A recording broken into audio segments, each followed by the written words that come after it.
Vanessa!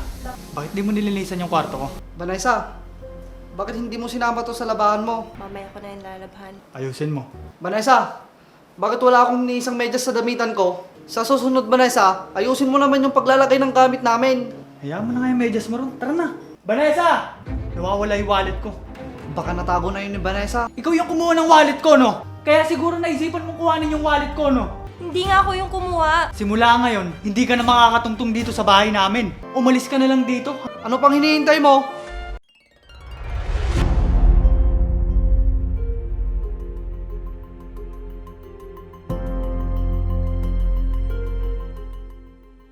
Vanessa? Vanessa! Bakit po, kuya?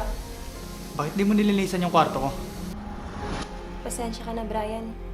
Naglaba pa kasi ako ng damit niya ni Ron. Vanessa, bakit hindi mo sinama to sa labahan mo? Kailangan ko na to bukas. Maglilinis muna ako sa kwarto ni Brian, Ron. Mamaya ko na yung lalabhan. Oh, bilisan mo. Bilisin mo agad yung kwarto ko, ah. Ayusin mo. Sige, Brian. Tara Brian, maglaro na tayo ng basketball. Tara.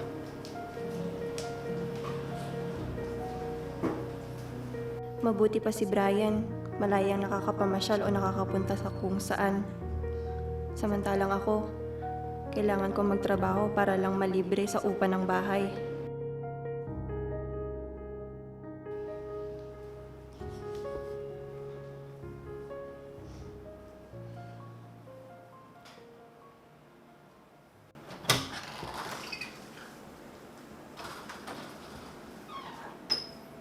Oh, Vanessa. Bakit mukha kang malungkot? Inasar ka na naman ba nila Kuya Brian at Kuya Ron mo? Hindi naman po, Ate Lovely. Baka sa pagod lang po to. Ikaw kasi, dapat magpahinga ka naman. Hindi pwede, ate. Nakakaya sa inyo. Nakikituloy na nga lang ako ng libre dito.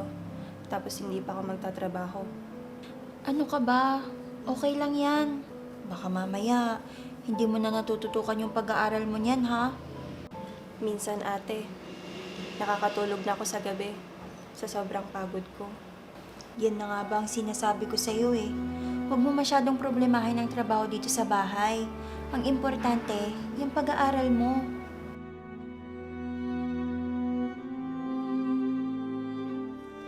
O sige na, papasok na muna ako sa kwarto ko ha. Sige, ate.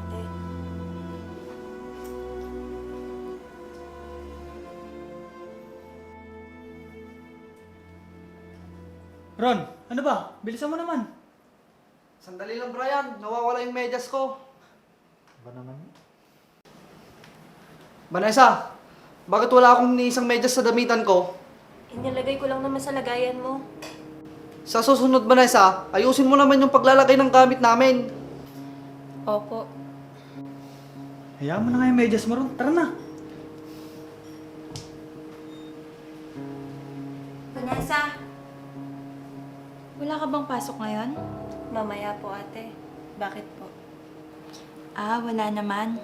Kasi hindi ka pa nakapagbihes. Akala ko wala kang pasok. Ang totoo niyan, ate, may problema kasi. Anong problema? Sabihin mo sa akin. Baka makatulong ako. Kasi wala na akong allowance, ate. Hindi pa nagpapadala sila nanay sa akin. Yun lang naman pala eh. O sige, eto, hiramin mo muna. Naku, ate, huwag na po. Nakakaya sa inyo. Huwag ka nang mahiya.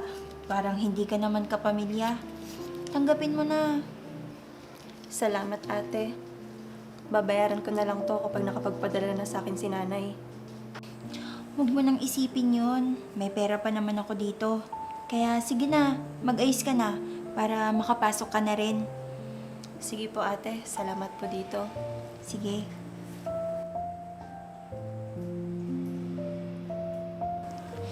Kawawa naman si Vanessa. Hindi tulad namin ng kapatid ko. Sagana sa pera at padala ng mga magulang namin.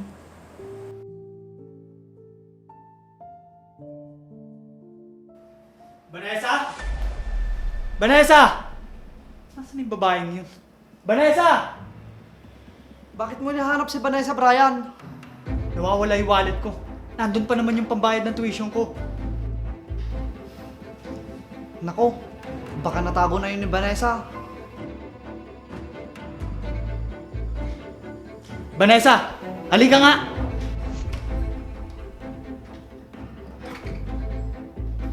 Ikaw yung kumuha ng wallet ko, no? Anong wallet? Hindi ako. Sinungaling ka. Alam kong kailangan mo ng pera. Kaya siguro naisipan mong kuhanin yung wallet ko, no? Oo nga, Vanessa. Bakit hindi ka na lang huminga o manghiram sa kanila? Bakit kailangan mo pang nakawin yung wallet ni Brian? Hindi nga ako yung kumuha. At kahit kailan, hindi ko yun magagawa sa inyo. Simula ngayon, hindi ka na makakatungtong dito sa bahay namin. Bakit ganyan kayo sa akin? Nagtatrabaho naman ako ng maayos. Sasagot ka pa? Eh, ikaw lang naman yung may matinding pangangailangan. Sino pa ba yung pagbibintangan namin? Kahit kalkalin niyo yung gamit ko, wala kayong makukuha sa akin. Tama na nga yan. Pwede ba? Umalis ka na lang dito hanggat nakakapagtimpi pa ako sa'yo. Ano pang hinihintay mo? Mabuti nga sa'yo. Mabuti na lang si Vanessa ang pinagbintangan ni Brian.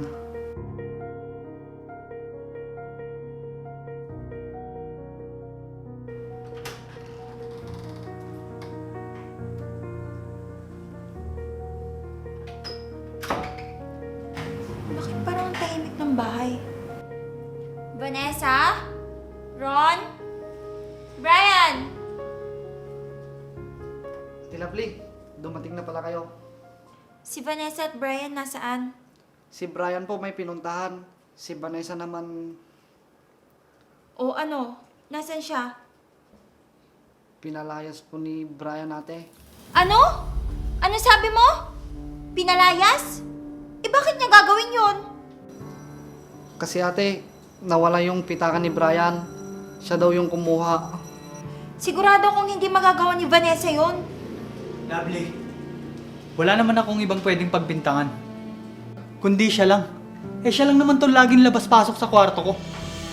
Kaya nga po, ate Lovely.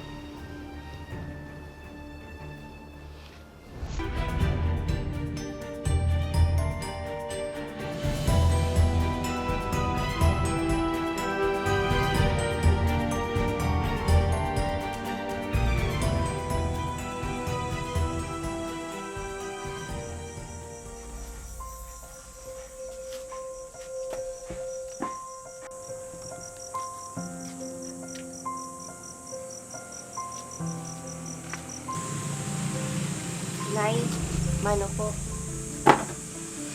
O anak, bakit ka umuwi? Wala ka bang pasok ngayon? Nay, Bakit anak? May nangyari bang hindi maganda? Sabihin mo nga sa akin. Nay, pinalayas na po ako sa bahay nila Brian. Anong nangyari? Bakit ka pinaalis? Kasi po, pinagbintangan po nila ako na ako daw po yung kumuha ng wallet ni Brian. Nandun daw po yung pang-tuition ni Brian. Ano? Bakit naman sila ganon? Porke ba mahirap lang tayo? Tingin na sa atin mapagsamantala? Yun na nga po, Nay. Wala naman po akong kinuhang pera sa kwarto niya. At wala naman po akong nakitang wallet doon. Sino kayang gumawa nun? Baka naman may galit sa'yo para mapaalis ka kila Brian. Kaya nga po, Nay. Si Ron lang naman po palaging kasama ni Brian sa kwarto niya. Sigurado ka, anak? Na walang ibang taong pumapasok sa kwarto ni Brian? Wala po, Nay. Imposibleng mawala yun. Kung walang kumuha.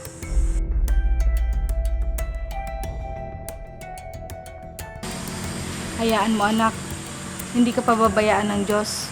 Malalaman din nila na hindi ka ang kumuha nun. Halika na, anak. Pumasok na tayo sa loob para makapagpahinga ka.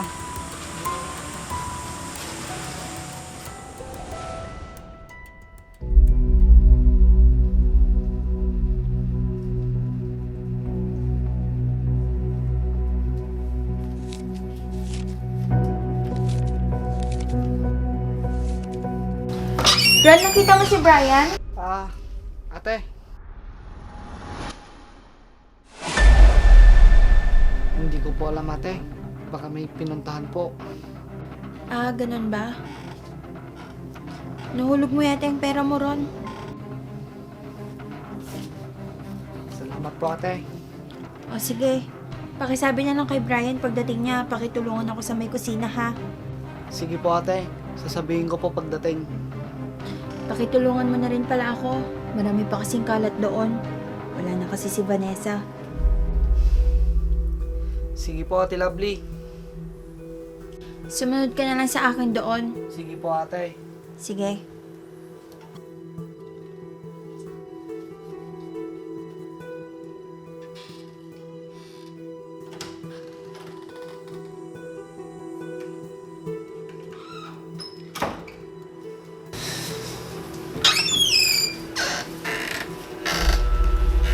Nilagay yung mga papel na yun.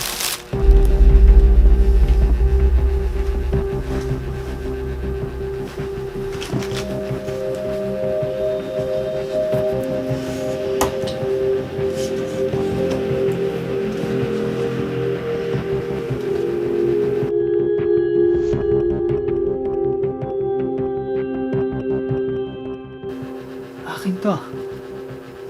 Ito yung hinahanap kong wallet. Wala na yung laman.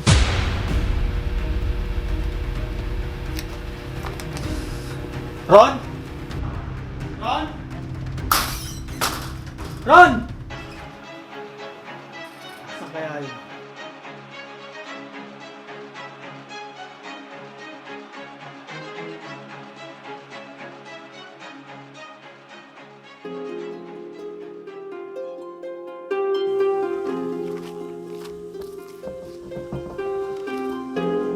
Ayaw ko munang umuwi sa bahay. Siguradong magagalit sa akin yung si Brian.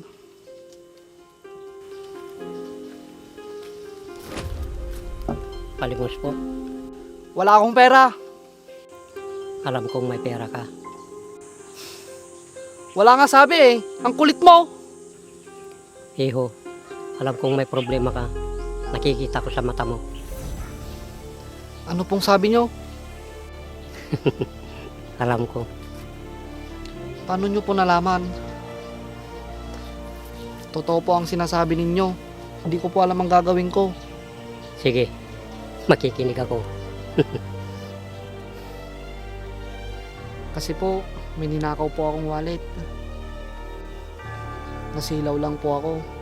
Kasi po, kailangan ko din po ng pera. Alam mo bang hindi magandang magnakaw? Alam ko po. Pero hindi ko po napigilan yung sarili ko na kunin yung pera. Iho, alam natin na lahat tayo ay may pangangailangan sa buhay. Pero kumuha ka ng bagay na hindi sa'yo, mas lalo ka lang magigipit at magkakasala sa Diyos. Kaya nga po, Lolo, may isang tao po na napagbintangan ko. Kasalanan ko po. Dahil napalaya siya sa tinitirhan namin. Ayusin mo ang pagkakamali mo, Iho. Huwag mo itong tatakasan. Huwag kang mahiya o matakot kung ano man ang kahinatnan ng ginawa mo. Harapin mo ito at tanggapin na bukal sa loob mo. Opo, gagawin ko po yun. Sige, Iho. Sana'y pagpalain ka ng Diyos sa iyong gagawin. Salamat po, Lolo. Walang anuman, Iho.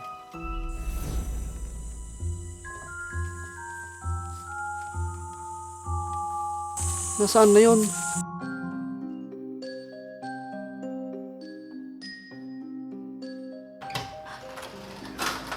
Brian, Anong ginagawa mo dito? Ha? Bakit ka pa bumalik dito? magpapaliwanag ako, Brian. Alam ko na ron na ikaw ang kumuha ng wallet ko. Lumabas din ang katotohanan. Todo bintang ka pa kay Vanessa? Napakasama mo. Pinalayas ko pa yung taong walang kasalanan. Alam mo ba? Pinagalitan ako nila mama ng dahil sa'yo. Pinsan natin si Vanessa eh. Ginawa na nga nating alila dito sa bahay. Tapos pinagbintangan pa natin ng magnanakaw. Oo na, Brian. Mali ko yun. Pareho lang naman kaming may pangangailangan eh. At para saan naman yung mga pangangailangan mo ha? Para sa mga luho mo? Di ba pinapadalan ka naman ng mga magulang mo? Oo, pero sakto lang yun, Brian. Eh yun naman pala eh. Eh di sana pagkasyahin mo. Hindi yun nangunguha ka ng hindi sa'yo. Oo, alam ko yung pagkakamali ko. Kaya nga ako nandito para humingi ng tawad sa pagkakamali ko sa'yo. Hindi lang sa akin ka nakagawa ng kasalanan, kundi pati na rin kay Vanessa. Sana nga mapatawad niya ako sa nagawa ko sa kanya.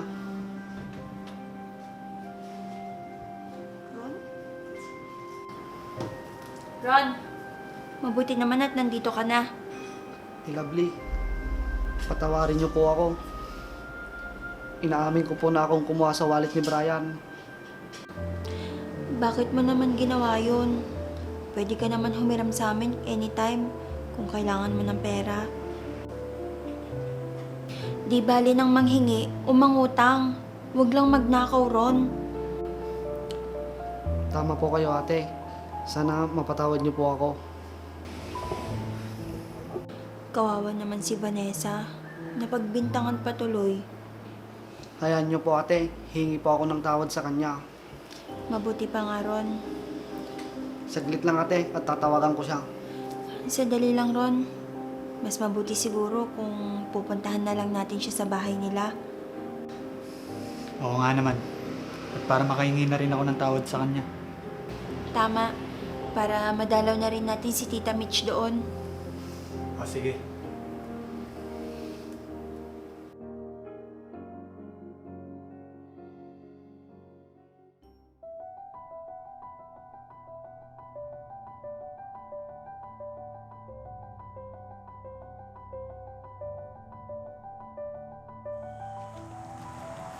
Tita, ano po? Ako, tita. Kaawaan kayo ng Diyos. Oh, naparito kayo. Nasaan po si Vanessa, Tita? Sandali lang ha, tatawagin ko.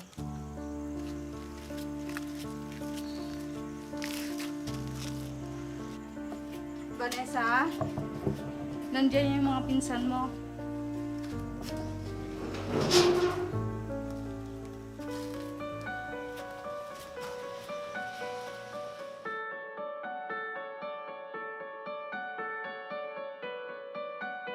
Vanessa, kamusta ka na?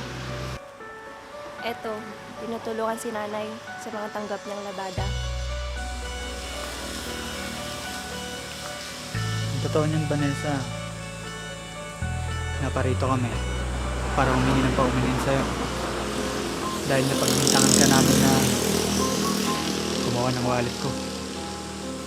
Oo nga, Vanessa. Inaamin ko sa kanila na ako yung nagnakaw sa wallet ni Brian. Ano? Hindi ko sinasadyang mapagbintangan ka, Vanessa. Hindi ko rin naman nakalain na magagawa sa akin yun ni Ron. Kaya, Vanessa, humingi ako ng tawad sa inyo. Tita Mitch, patawarin niyo rin sana ako.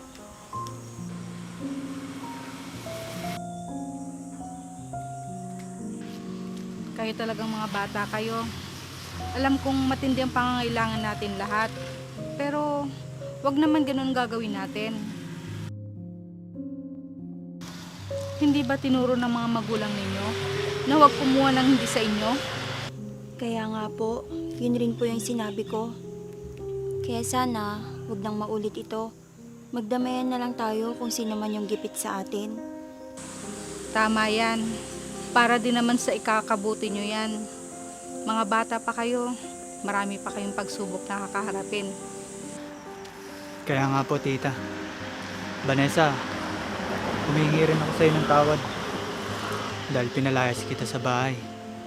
Sana, Vanessa, bumalik ka na.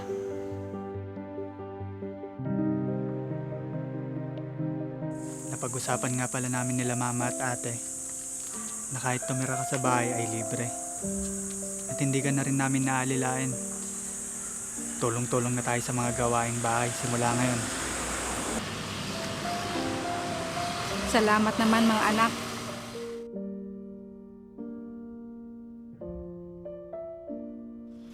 Salamat sa inyo. Gusto ko talagang makapag-aral. para maiahon ko sa kahirapan si nanay. Tama yan, Vanessa. May pangarap ka para sa magulang mo. Oo, ate. Kaya nagsisikap ako mag-aral para sa kanya. Salamat sa pag-unawa niyo, Tita Mitch, Vanessa. Salamat, Vanessa. Mabait ka talaga. Halika kayo. Pasok kayo sa loob. May hinanda pala akong merienda para sa inyo.